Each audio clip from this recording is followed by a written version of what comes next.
말씀의 제목은 너는 나를 누구라 하느냐, 이런 제목으로 같이 은혜를 받고자 합니다. 마가복음 15번째 시간이죠. 지난주에 우리는 에바다라는 설교 제목으로 은혜를 나눴습니다. 여러분 다 기억이 나시죠? 잠깐 한 가지 복습하고 지나가도록 하겠습니다. 공부를 잘하려면 복습을 잘해야 된다 하는 걸 여러분 아시죠? 인간에게는 하나님의 음성을 들을 수 있는, 하나님의 소리를 들을 수 있는 영의 귀가 있다 하는 말씀을 드렸어요. 우리가 옆에 친구들의, 이웃들의 이야기를 들을 수 있는 육신의 귀도 참 중요하지만은 우리 인간에게는 영의 귀가 있다는 것입니다. 이것이 바로 인간이라는 영적 존재라는 의미고 하나님의 형상을 닮았다 하는 의미라는 것을 말씀드렸어요. 그래서 최초의 인간 아담은 하나님의 소리를 들을 수가 있었습니다. 창세기 3장 9절에 보면은 여호와 하나님이 아담을 부르시며 그에게 이르시되 내가 어디 있느냐, 내가 어디 있느냐 하는 그런 하나님의 음성을 들을 수가 있었어요. 그러나 인간이 죄를 지음으로써 하나님의 음성, 하나님의 소리를 점점 듣지 못하게 되었습니다. 아담의 아들이 가인과 아벨인데 그 가인의 삶에는요, 하나님의 음성을 들었다는 기록이 성경에는 없더라고요. 죄는 우리의 영의 귀를 막아버립니다. 그래서 죄는 인간의 영적인 기능을 둔화시키고 약화시키고 짐승처럼 육의 존재로만 살게 만든다는 겁니다. 죄가 그렇게 무서운 거예요. 이런 죄 안 지고 누가 사느냐, 우리가 쉽게 이야기하지만은 죄는 하나님의 형상을 닮고 하나님의 영적인 존재라는 우리 인간이 하나님의 음성을 듣는 영적 기능을 둔화시키고 약화시키고 짐승처럼, 우리 주변에 있는 동물처럼 육의 존재로만 살게 한다. 그래서 우리가 주변을 보면은 동물처럼 산 사람이 쉽지 않게 발견할 수 있음을 우리는 알게 됩니다. 에베다라는 말은 이런 인간의 귀가 열린다는 말입니다. 영적으로 듣는다라는 말의 의미는 단순히 청력이 좋아서 미세한 작은 소리까지 들을 수 있다라는 말이 아니라 분별할 줄 안다 하는 그런 의미를 가진다는 말씀을 제가 드렸습니다. 영적으로 분별하지 못하면 인간은 보이는 것으로만 판단하고 보이는 것으로만 반응하게 되었습니다. 그러나 영적으로 분별하게 되면은 사실과 사건 이면에 있는, 사실과 사건 더 너머에 있는, 사실과 사건 뒤에 있는 영적 의미를 깨닫고 반응하고 판단하게 된다는 거예요. 아니야, 이것은 영적인 뜻이 있어, 이것에 이런 영적인 뜻이 있어, 우리 실망하지 말자, 우리 힘을 내자, 이렇게 말씀하실 수 있는 겁니다. 이것은 보는 것처럼 죽을 일이 아니야, 조금 더 기다려봐, 우리 기도하고 기다리자 라고 선포할 수 있는 이유가 뭐냐면은 영적인 기운과 영적인 것을 듣고 우리가 반응하게 되기 때문에 이런 선포를 할 수 있는 것입니다. 삶의 차원이 다르죠. 영의 귀가 열린 교우들이 되기를 주의 이름으로 축원합니다. 오늘날처럼 가짜 뉴스가 범람한 세상에서 무엇이 진실이고 무엇이 거짓이고 무엇이 거짓이고 무엇이 진실인지 모르는 이 세상에서 하나님의 음성을 듣고자 하는 열망이 여러분 가슴속에 솟구쳐지기를 주의 이름으로 축원합니다. 그러면 왜 우리가 하나님의 음성 소리를 듣지 못할까? 하나님의 음성을 듣지 못하는 이유는 우리 안에 하나님의 음성을 거부하는 내면의 소리가 있기 때문이라는 말씀을 드렸습니다. 내 안에 내가 듣고 싶어 하는 말이 이미 내 삶을, 내 마음 자리를 찾고 있기 때문에 그렇다는 거예요. 내가 듣고 싶어 하는 말이라는 것은 내 욕심, 내 욕망, 내 고집 등을 말하죠. 요한일서 2장 15절 16절에 보면은 이 세상이나 세상에 있는 것들을 사랑하지 말라, 누구든지 세상을 사랑하면은 아버지의 사랑이 그 안에 있지 아니하니 이는 세상에 있는 모든 것이 육신의 정욕과 안목의 정욕과 이생의 자랑이니 다 아버지께로부터 온 것이 아니요 세상으로부터 온 것이라. 내 마음을 이미 장악하고 있는 것이 있기 때문에 하나님의 음성이 들리지 않는다는 것입니다. 내 욕심, 내 욕망, 내 고집 등을 내려놓아야 하나님의 음성을 들을 수 있다는 것입니다. 내려놓는 여러분들이여, 삶을 살면서 하나님과 하나님의 음성과 친숙한 여러분의 성도의 삶이 되기를 주의 이름으로 축원합니다. 오늘 본문입니다.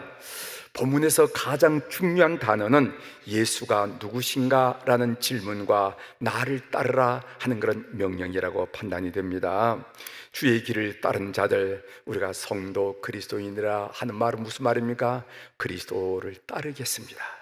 세상에 그 어떤 철학이나 세상에 그 어떤 가치가 아니라 오직 그리스도만 따르겠습니다 라고 고집하고 이것이 길이요 진리요 생명인 줄 알고 확신하고 걸음을 옮긴 자들이 그리스도인이 아니겠습니까?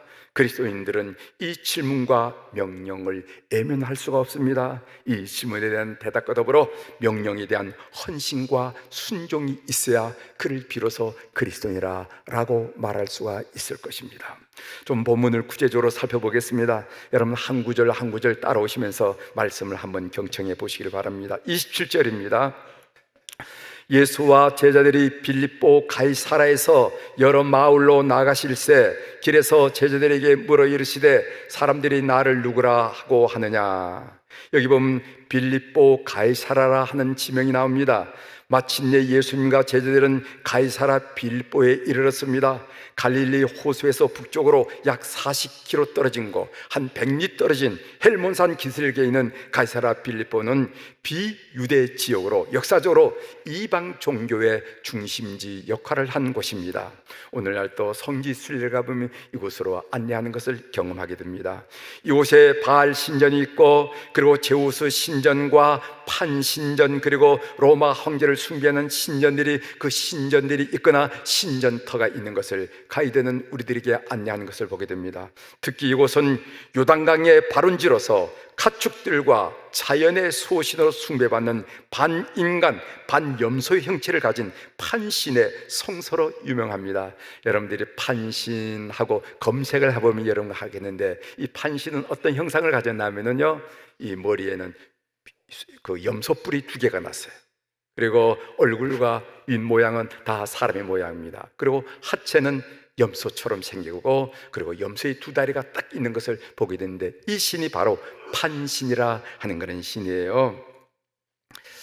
로마 황제 아우구스투스는 이곳을 헤롯 대왕에게 하사하였고 이후 분봉왕인 그의 아들 헤롯 빌립 왕이 이곳에 도시를 건설하여 가이사 티베리우스 황제에게 헌정하면서 로마 황제 가이사라는 이름과 자신의 이름이 빌립을 합쳐서 가이사라 빌립보라 명명한 도시가 바로 이 도시입니다. 일종의 로마 황제에게 아부한 것이 되겠죠. 왜 예수님이 제자들과 함께 가이사라 빌립보에 가셨을까? 갈릴리 호수에 사역하다가 적어도 100리 이상 되는 그곳으로 이곳에 가셨을까? 우리는 때때로 익숙한 삶의 한복판을 잠시 떠나 인생의 본질적인 질문을 하고 답해야 할 그런 시간이 필요합니다. 그렇지 않으면 정신없이 세월을 흘러보내기가 쉽다는 것이죠. 정신없이 30대 지나고 정신없이 40대 지나고 정신없이 60대 지나고 정신없이 70대 지낼 때가 있다는 것이죠. 그래서 지혜로운 자는 의도적으로 익숙한 삶의 한복판 이 현장을 떠나서 고요히 인생의 본질적인 질문을 해보고 그리고 그 본질적인 질문에 스스로 대답해보는 그런 시간을 갖습니다. 때론 의도하진 않지만은 우리 자신이 인생의 광야로 떠밀릴 때도 있습니다. 우리 교우들을 보면은 이런 경우가 있죠. 어떤 분은 질병으로 인생의 광야로 떠밀릴 경우가 있습니다. 어떤 사업의 토산으로 인생의 광야로 떠밀릴 때도 있습니다. 어떤 분은 진학의 실패로 취직이 안 됨으로 인해서 인생의 광야로 떠밀릴 때도 있습니다. 어쩌면 이때가 하나님 주신 축복의 기회일지도 모릅니다. 이때야말로 이제까지 살아온 삶을 뒤돌아보고 내일을 어떻게 도모할 것인지 생각할 수 있는 소중한 은총의 시간이 될 수 있기 때문에 그렇습니다. 사람들이 나를 누구라 하느냐? 제자들은 세상 사람들이 예수님에 대해서 어떤 생각을 하는지를 대답합니다. 더러는 세례 요한이라고도 하고, 더러는 일리야라고도 하고, 더러는 어떤 선지라고도 말합니다. 이 모든 견해들은 그 당시 예수님에 대한 일반인들의 생각입니다. 과연 주님은 누구실까? 주님은 누구신가요? 주님은 우리에게 쾌락을 주는 판신과 같은 존재일까? 주님은 우리에게 타산과 번영을 주는 바알신과 같은 존재일까? 주님은 우리로 하여금 세상의 권력에 탐닉하도록 하는 로마 황제와 같은 분이실까? 그런데 마가복음이 제시하는 그 주님은 달라요. 마가복음이 제시하는 주님은 이러한 세상 신들과는 달리 우리의 죄를 속량하기 위하여 모멸과 비방과 거절과 순환과 대속의 죽음을 죽으실 십자가 메시아, 십자가 예수라는 것을 우리들이 가르쳐주고 있어요. 29절 봅니다. 또 물으시되 너희는 나를 누구라 하느냐? 베드로가 대답하여 이르되 주는 그리스도시니이다. 너희는 나를 누구라고 하느냐?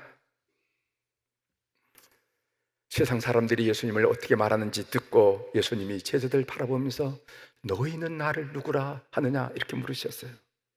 예수님이 어떤 분인가를 아는 것이야말로 제자도의 첫걸음입니다. 우리가 예수님의 제자라고 하면서 스승이 예수님이 누구이신지 정확하게 모른다면 말이 안 되죠. 나는 예수님을 누구라고 생각하는가? 나는 예수님을 누구라 생각하고 오늘 또 주일날 이 전에와 앉아 있는가? 아버지가, 아내가, 친구가 예수님을 어떻게 생각하느냐는 그건 중요한 일이 아닙니다. 내가 예수님을 어떻게 생각하느냐가 참으로 중요해요.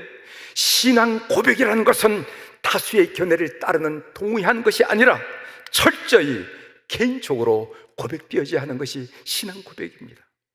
이런 예를 들어봅니다. 결혼을 앞둔 연인이 있었습니다. 눈과 눈치를 채고 물었습니다. 너희 보통 사이가 아닌 것 같아. 그 사람 괴차찬데 결혼할 거니? 이렇게 물었어요. 그때 내가 미쳤니? 저런 사람을 좋아하게? 라고 그 개인의 고백을 듣는다면 우리는 그 연인 사이를 어떻게 평가할까요? 이들이 정말 서로 사랑하는 사이일까? 라고 의심하지 않겠습니까? 사람들이 말하는 예수님이 아니라 사람들로부터 들은 예수님이 아니라 내가 예수님을 개인적으로 나의 주님이라고 고백할 수가 있어야 된다는 것입니다. 주는 그리스도신이다. 그동안 예수님의 가르침과 사역에 대하여 영적으로 눈멀었던 제자들이 이제 눈을 뜨기 시작합니다. 제자들을 대표하여 베드로는 주는 그리스도이십니다 라고 대답합니다. 그러나 이 대답은 아직 불완전한 대답이고 반토막의 대답이에요. 예수님의 제자들은 예수님이 행하신 이적과 기적을 통하여 이분은 보통 분이 아니구나, 능력의 그리스도는 인정을 했습니다. 그러나 고난을 통하여 메시아의 길을 가실 십자가의 죽음은 그들은 인정할 수도 없고 받아들일 수 없어요. 그렇기 때문에 반토막의 신앙 고백이라 말씀을 드릴 수 있는 것입니다. 31절입니다. 인자가 많은 고난을 받고 장로들과 대상들과 서기관들에게 버림받아 죽임을 당하고 사흘 만에 살아나야 할 것을 비로소 제자들에게 가르치시되, 예수님은 베드로의 고백을 들으시고 비로소 메시아라서 받을 고난을, 순환을 예고하십니다. 이것을 보고 순환 예고라고 그래요. 여러분, 마가복음 이제까지 쭉 우리가 훑어왔지만은요, 내가 십자가를 질 것이다 라고 순환 예고는 제일 처음 얘기가 나옵니다. 누구? 베드로와 제자들의 신앙 고백을 들은 다음에 나는 앞으로 이렇게 될 거야 하고 순환을 예고하는 거예요. 예수님은 베드로의 고백을 들으시고 비로소 메시아로서 받을 순환을 예고하는데, 인자가 많은 고난을 받고 장로들과 대생들과 서기관들에게 버림받아 죽음을 당하고 하면서 메시아의 참모습을 드러내기 시작합니다.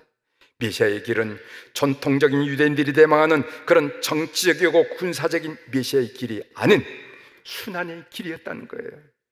예수님은 세상과 우리의 악 때문에 반드시 순환을 받고 십자가에 달려 돌아가셔야만 했습니다. 이것이 하나님의 뜻이에요. 인생의 가장 근본적인 문제는 죄의 문제를 해결하는 것임을 믿으시길 바랍니다. 우리가 불행한 것은요, 돈이 없어서, 인기가 없어서, 가족들이 없어서? 건강이 없어서? 아니에요. 우리가 불행한 것은 죄인이기 때문에 불행하다는 것입니다. 예수님이 오신 목적이고 이것이 예수님이 하신 일의 핵심이에요. 이 죄 문제 해결하는 것이 예수님이 이 땅에 오신 목적이고, 그리고 그분이 하는 모든 일의 핵심이라 하는 것이에요. 32절 33절 말씀입니다. 드러내놓고 이 말씀을 하시니 베드로가 예수를 붙들고 항변하매 예수께서 돌이키사 제자들을 둘러보시며 베드로를 꾸짖어 이르시되 사탄아 내 뒤로 물러가라. 내가 하나님의 일을 생각하지 아니하고 도리어 사람의 일을 생각하는도다 하시고, 이런 말씀이 있어요. 베드로는 예수님의 순한 예고를 듣고 엄청난 충격을 받습니다. 메시아가 고난을 받고 죽어야 한다니 그게 말이 되는 건가? 그게 도대체 말이 되는 건가? 베드로는 이제까지 기대한 메시아는 이스라엘을 로마로부터 해방시키는 힘 있는 군사적이고 정치적인 메시아였습니다. 그래서 예수님께 항변을 하는 것이죠. 결국 베드로는 하나님의 일을 생각한 것이 아니라 사람의 일을 생각한 것입니다. 3년 동안 제자들의 지도자로서, 최우수한 제자로서 베드로가 예수님을 따랐지만은 그가 그동안 따랐던 것은 사람의 생각을 한 것이고, 사람의 일을 생각한 것이고, 하나님의 일을 생각한 것이 아니에요. 예수님이 이렇게 항변한 베드로를 향하여 사탄아 내 뒤로 물러가라 라고 호통을 치는 것을 우리가 보게 됩니다. 그렇습니다. 사탄의 짓이란 게 도대체 뭐냐? 사탄의 짓이라는 것은 하나님의 일을 생각하지 않고 사람의 일을 생각하는 것, 그것이 바로 사탄의 짓이라는 거예요. 오늘 우리의 직분이 무엇이든 간에, 오늘 우리가 봉사하는 내용이 무엇이든 간에 하나님의 일을 생각하지 않고 사람의 일을 생각하는 것은 사탄의 짓을 하는 거예요. 주님을 따르는 길에 내 생각이 주님의 생각인 줄 착각하는 일이 얼마나 많이 있습니까? 우리는 늘 자신을 살피고 질문해야 할 내용이라 저는 믿어요. 목사로서 목회를 하면서, 성도로서 교회를 섬기면서 주님을 따르는 길에 내 생각이 주님의 생각인 줄 착각하면서 행했던 일이 얼마나 많으냐 하는 것을 늘 스스로 질문하고 대답하면서 정말 촘촘히 차분하게 일을 진행해야 된다 하는 것을 다시 생각해 봅니다. 여러분, 남북 전쟁 때 두 리더 아시죠? 북군에는 에이브라함 링컨이 있었고 남군에는 로버트 E. 리 장군이 있었습니다. 놀랍게도 이 둘은 하나님을 믿는 신자였어요. 둘 다 열심히 기도했던 사람이고 성경을 묵상했던 사람입니다. 어떻게 했으면 좋겠어요? 하나님은 북군을 이기게 했으면 좋겠습니까? 남군을 이기게 했으면 좋겠습니까? 어떻게 했으면 좋겠어요? 둘 다 성경 많이 읽고 기도 많이 한 사람인데 어떻게 했으면 좋겠어요? 그런데 링컨은 이렇게 기도했다는 겁니다. 어떻게 기도했냐면, 주님이 내 편이 아니라 내가 주님 편에 서게 하여 주옵소서. 주님의 뜻을 이루어 주옵소서. 주님의 뜻을 따르는 것과 내가 옳다고 믿는 것을 신앙으로 정당화하는 것을, 정당화시키는 것은 완전히 다른 것입니다. 주님의 뜻을 따르는 것과 이건 옳은 일이야 라고 생각하고 신앙의 이름으로, 교회의 이름으로, 예수의 이름으로 정당화시키는 것은 전혀 다른 일이라는 거예요. 오늘 우리 장로님이 기도했습니다만 이제 6월 3일 날 우리가 대통령을 뽑아요. 참 중요한 대통령입니다. 여러분, 각자에 따라서 여러분들의 지식과 여러분이 얻은 정보와 여러분들의 경험을 통해서 선택하겠죠. 그런데 반드시 중요한 일은 하나님, 이 민족을 긍휼히 여기시고 주님이 원하는 대통령을 선출하도록 성도들의 마음을, 이 백성의 마음을 주장해달라고 이렇게 기도할 줄 알아야 됩니다. 내 생각, 내 욕심이 아니라 하나님의 뜻이 이루어달라고 기도하는 여러분이 되시길 바랍니다. 34절입니다. 무리와 제자들을 불러 이르시되 누구든지 나를 따라오려거든 자기를 부인하고 자기 십자가를 지고 나를 따를 것이니라. 자기 십자가를 지고 나를 따를 것이니라. 두 개의 십자가가 있습니다. 하나는 예수님이 나를 위해 지신 십자가이고 또 다른 하나는 내가 예수님을 위해 져야 할 십자가입니다. 그 사람이 무엇을 지고 가느냐 보면은 그 사람이 어디로 가는지 알 수가 있어요. 골프채를 메고 가는 사람은 틀림없이 골프장으로 가는 것입니다. 지게를 지고 가는 사람은 논밭으로 일하러 가는 것이고, 십자가를 지고 간다는 것은 죽으러 가는 것을 의미하는 것입니다. 과연 오늘 우리 주변에 있는 사람들이 우리 성도들의 삶의 모습을 보면서 저 사람 지금 어디로 가고 있다고 생각한다고 여러분 생각하십니까? 저 사람 어디로 가고 있어? 이상과 같이 본문을 정리합니다. 삶의 적용으로 한 말씀 드리면서 오늘 말씀을 좀 정리할까 하는데, 우리는 본문에서 참으로 어려운 구절을 만납니다. 34절이죠. 읽어드리겠습니다. 무리와 제자들 불러 이르시되 누구든지 나를 따라오려거든 자기를 부인하고 자기 십자가를 지고 나를 따를 것이니라. 이 구절은 이해하기도 힘들 뿐만 아니라 따르기도 쉽지 않아요. 따르기도 쉽지 않아요. 십자가를 진다라는 말은 단순히 인생에 부과된 무거운 짐을 진다는 말이 아닙니다. 우리가 살아가면서 살아갈 짐들이 있어요. 가난의 짐도 있고, 우리에게는 질병의 짐을 가지고 있는 사람도 있고, 어떤 사람은 가족의 짐으로 힘들어하는 분들도 있고, 어떤 사람은 자녀 교육의 짐으로 어깨가 휘어진 사람도 있어요. 그런데 십자가를 진다란 말은 그 이상을 의미하는 것입니다. 십자가를 진다란 말은 무슨 말인가 하면은 우리 자신을 골고다 언덕으로 끌고 가서 십자가에 매다는 것을 말합니다. 자기 죽음을 말하는 거예요. 바울이 고린도 교회에 하신 말씀 들어보십시오. 고린도전서 15장 31절에 보면은 형제들아 내가 그리스도 예수 우리 주 안에서 가진 바 너에게 대한 나의 자랑을 두고 단언하느니 나는 날마다 죽노라. 나는 날마다 죽노라. 십자가를 지는 삶은 날마다 죽는 삶입니다. 사랑하는 교회 여러분, 날마다 자기 죽음을 선언한 교우들이 되길 바랍니다. 저는 새벽 기도 때 교우들에게 참 여러 번 강조했어요. 여러분 오늘 또 죽음을 선언하십시오. 자기 죽음을 선언하고 이 자리에 일어나십시오. 이런 얘기를 많이 했어요. 사랑하는 교회 여러분, 자기 죽음을 선언하는 교우들이 되길 바랍니다. 이것이 자기를 부인하는 길이고 자기 십자가를 지는 길이에요. 자존심이 상할 때 있잖아요. 인생을 살 때 자존심 상할 때 뭐라고 여러분들이 되뇌어야 되냐면은 죽은 사람에게 자존심이 어디 있어? 나는 이제까지 죽은 사람을 많이 받았지만 죽었던 사람이 자존심 상한다고 벌떡 일어나는 것은 본 적이 없어요. 여러분 삶을 살면서 분노가 치밀어 오를 때, 화가 나고 분노 치밀어 올 때 죽은 사람에게 분노가 어디 있어? 나는 살면서 죽었던 사람이 속상하다고 화난다고 벌떡 일어나는 거 본 적이 없어요. 여러분이 이해관계로 삶을 살 때 손해를 본다고 생각할 때에도 죽은 사람에게 이해 타산이 어디 있어? 이건 내 거고 이건 네 거고 이런 사람이 어디 있냐 말이지. 이렇게 선포하면서 자기 죽음을 선포하면서 살아가는 교우들이 되기를 주의 이름으로 축원합니다. 어떻게 자기를 부인하고 자기 십자가를 지고 예수님을 따를 수 있을까요? 예수님을 사랑하면 그럴 수가 있어요.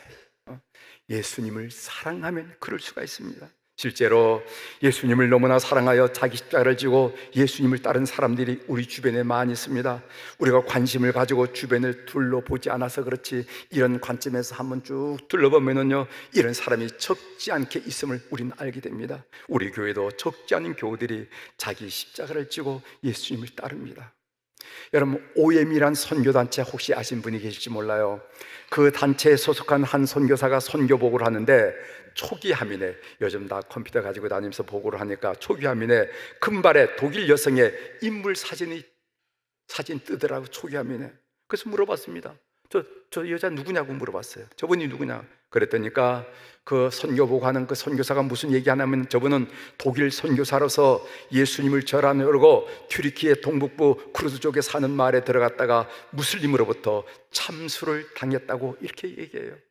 그래서 자기가 너무도 존경하고 이래서 이분을 초기 화문으로 띄워놓고 도전받고 격려받는다고 그러더라고. 예수님을 사랑하기에 고난의 자리에 들어가. 여러분, 참수가 뭔지 알죠? 참나무 숲이 아니에요. 참수가. 근래 글로벌 사우스로부터 나온 창의적인 선교란 말이 선교하게 나옵니다. 무슨 말인가 하면은 세계화로 인해서 이제 다양한 취업의 기회가 세상에 다 열려 있죠. 특히 에티오피아로부터 필리핀에 이르는 글로벌 사우스로부터 다양한 선교사들이 이슬람권인 중동으로 파송되어서 그곳에서 일하고 있다는 것입니다. 대부분은 가사 도우미, 육아 도우미, 운전기사, 종원사 등 가정에서 일하는 사람들이지만은 그들 중에는 개인 간호사, 개인 주치의, 가정교사와 같은 전문직 종사자들도 있다는 겁니다. 돈이 아니라 복음을 위하여 살기로 작정한 사람이 있다는 것입니다. 여러분들이 어색하게 느낄지 모르지만, 이 말이 어색하게 들릴지 모르지만 돈이 아니라 복음을 위해 살겠다고 작정한 사람이 있다는 것입니다. 열매에서 주스로라는 책에 소개된 예를 하나 여러분들에게 글자 그대로 소개해드리겠어요. 그녀는 9년간 한 무슬림 가정에서 가사 도우미로 일하고 있었는데 그 집의 딸이 위중한 상태로 병원에 입원하게 되었다. 아이의 엄마는 아이가 곧 죽게 될 것이라는 의사의 말을 듣고 울면서 집으로 돌아왔다.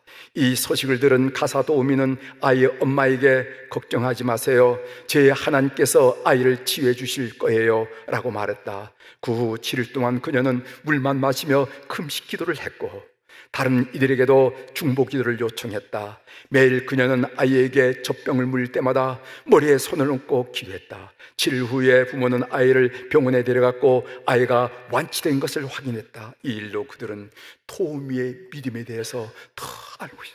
도대체 당신은 누구에게 당신의 믿음이 무엇인지 좀 알려달라고 하는 그런 얘기, 더 알고 싶어 했다. 예수님을 너무나 사랑하기에 고난의 차례가 있는 한 모습을 여러분들에게 소개해드렸습니다. 본문은 저를 비키지 않고 너에게 주님을 향한 사랑이 있느냐라는 질문을 하고 있었어요. 저는 이 질문을 예민하지 못하겠더라고요. 너에게 주님을 향한 사랑이 있느냐? 그런 사랑이 있은 적이 있었습니다.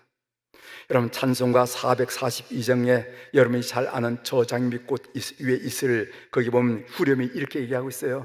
주님 나와 동행을 하면서 나를 친구 삼으셨네. 우리 서로 받은 그 기쁨을 알 사람이 없도다. 주님 나와 동행을 하면서 나를 친구 삼으셨네. 우리 서로 받은 그 기쁨을 알 사람이 없도다. 주님과의 사랑을 남들은 모른다고, 당신은 모른다고 그렇게 고백했던 적이 있었습니다. 그런데 그 사랑이 식어진 것 같아. 그래서 슬펐어요. 너에게 주님을 향한 사랑이 있느냐?